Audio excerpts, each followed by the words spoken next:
नमस्कार, मैं हूं प्रीति रघुनंदन। इतिहास की कब्र में 316 साल पहले दफन हो चुका एक किरदार अक्सर बाहर आता है और जब भी आता है तब कोई ना कोई फसाद खड़ा होता है।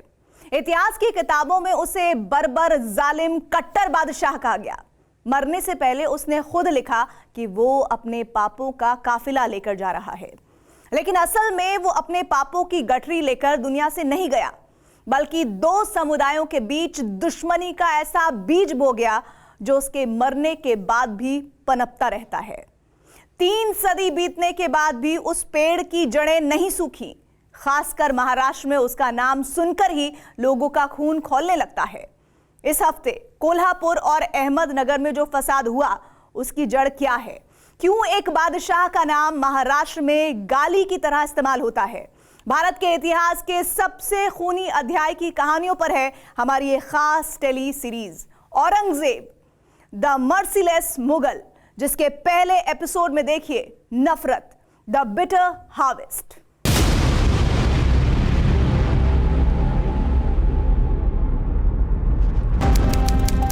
मार्च 1707, भिंगार, अहमदनगर, महाराष्ट्र। मुगल बादशाह औरंगजेब की सेना मराठा योद्धाओं से लड़ते लड़ते पस्त हो चुकी थी। खुद औरंगजेब अपने कैंप में लाचार पड़ा था, बूढ़ा, बीमार और बेबस।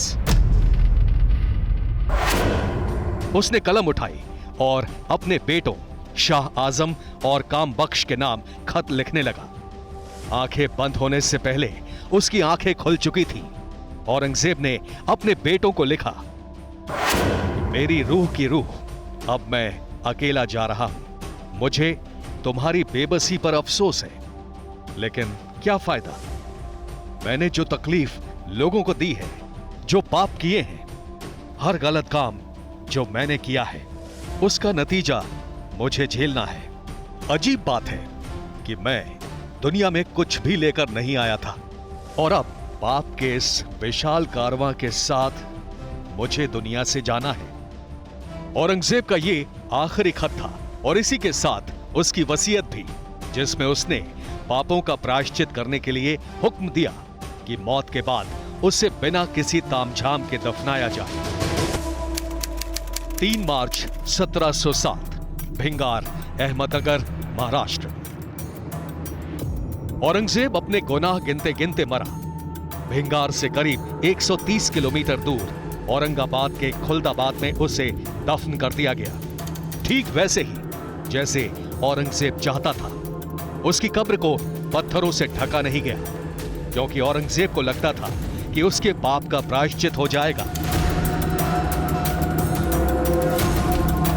लेकिन वो भूल गया कि वो इस दुनिया से अपने पापों की गठरी लेकर नहीं जा रहा, बल्कि नफरत का बीज बोकर जा रहा है, जिसकी जहरीली जड़ें सदियों तक नहीं खत्म होने वाली। औरंगजेब की मौत के 316 साल बाद 5 जून 2023, कोल्हापुर, महाराष्ट्र। औरंगजेब का भूत एक बार फिर कब्र से बाहर आया।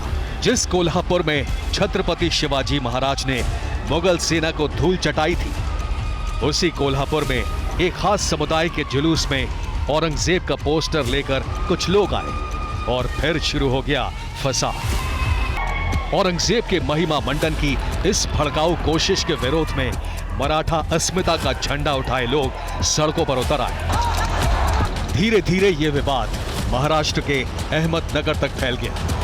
औरंगजेब के बाद इस फसाद में मैसूर के टीपू सुल्तान की भी एंट्री हो गई, जिनकी मराठा साम्राज्य के साथ दुश्मनी की यादें अब तक ताजा हैं। करीब 48 घंटे बाद कोल्हापुर और अहमदनगर में शांति तो लौटी, लेकिन इस गर्जना के साथ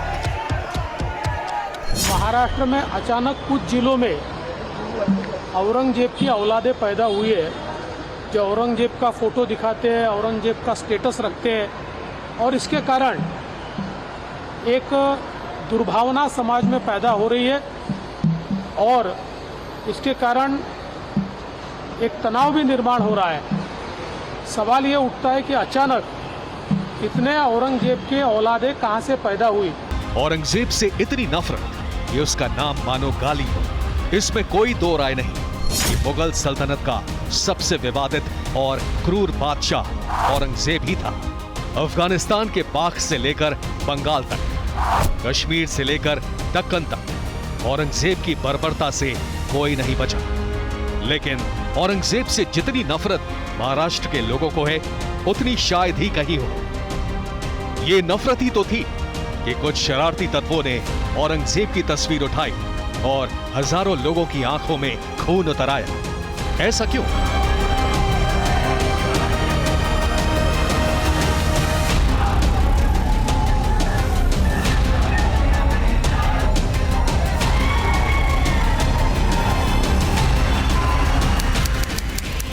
मई 1666 आगरा। औरंगजेब और मराठाओं के बीच दुश्मनी की असल शुरुआत यहीं से हुई।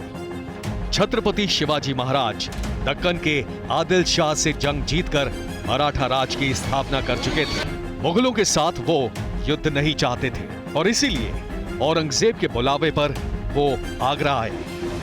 छत्रपति शिवाजी सिर्फ मराठा राज की स्वायत्तता और सम्मान चाहते थे, लेकिन औरंगजेब को इतना भी मंजूर नहीं था।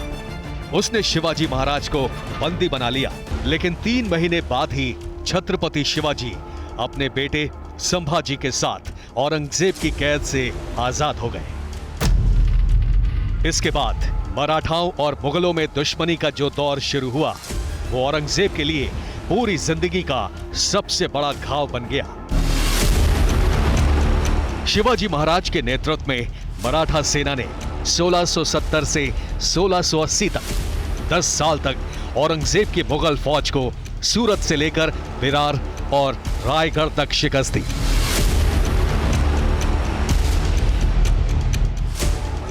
साल 1680 में छत्रपति शिवाजी के निधन के बाद औरंगजेब से मराठाओं की दुश्मनी का सबसे भयानक दौर शुरू हुआ।